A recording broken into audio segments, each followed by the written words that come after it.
One of the minority who chose to launch with more razz than the rest was BAR, whose planned unveiling of its new car in Shoreditch was disrupted by an unscheduled disruption to the car in Jerez when a wheel came off as Jacques Villeneuve was putting it through its paces alongside last year's version.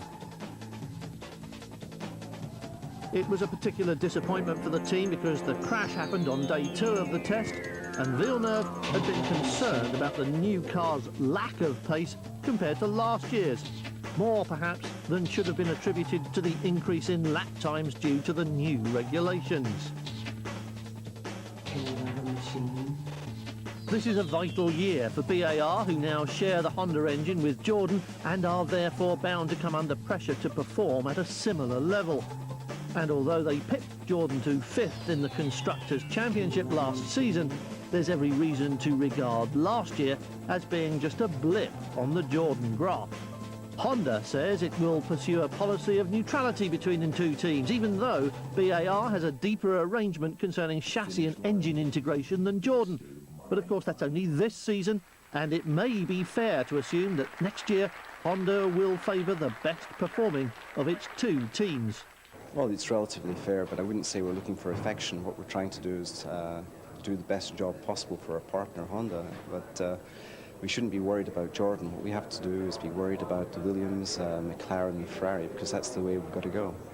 Of course, there's more than one axe being ground within the team, and 97 world champion Jacques Villeneuve may be regretting his commitment to a team which so far has failed to provide him with a car that can match his ability. Well, the aspirations are to fight for race wins and for a good place in the Drivers' and Constructors' Championship, definitely. But race wins would be the ultimate goal this year. BAR is another team with one new driver in its lineup for the coming season, as Ricardo Zonta is replaced by the more experienced Olivier Panis. I'm very happy to work with Craig and Jack and all the people inside the factory. And very impressed about the car, last year car, and we work now for the new one, but I'm very positive for this season. Drivers within the team are inevitably compared with each other, and for Panis that means he must try to match the undoubted abilities of a former world champion. I'm very pleased to work with Jacques because I'm sure he win the championship one time. He's a really quick driver, very enjoy, and I think so if we work together we'll make a very good job for the team. Later on this year, the teams will be allowed traction control, but is it really going to be the great equaliser between drivers that so many people seem to expect it could become, especially in poor weather? A good driver stays a good driver. It's just a different kind of driving, different way to set the car up. It's more difficult to feel what's really happening with the car. But on the other hand, if it cannot be controlled, it's better to have it legal.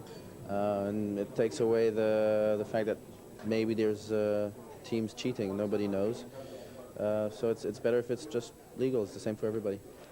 And while success or failure on the racetrack might decide the outcome of more than one rivalry within the team, this could be a nail-biting start to the year for some. I'm always optimistic. I know we've done quite a lot of good development on the car. We're quite enthusiastic about our rate of progress. You can never always tell what the opposition have been doing. So we're all in anticipation of the first race or the first good benchmarking, but quietly confident. Jacques Villeneuve says BAR needs to finish 3rd in the Constructors' Championship this year, and that means there must be consistency from Melbourne onwards. Can't wait. It's been a very, very long winter, and all we want now is to get on the grid in Melbourne. After 2 years struggling to deliver the performance they promised from day one, the team knows this season may decide more than just a World Championship.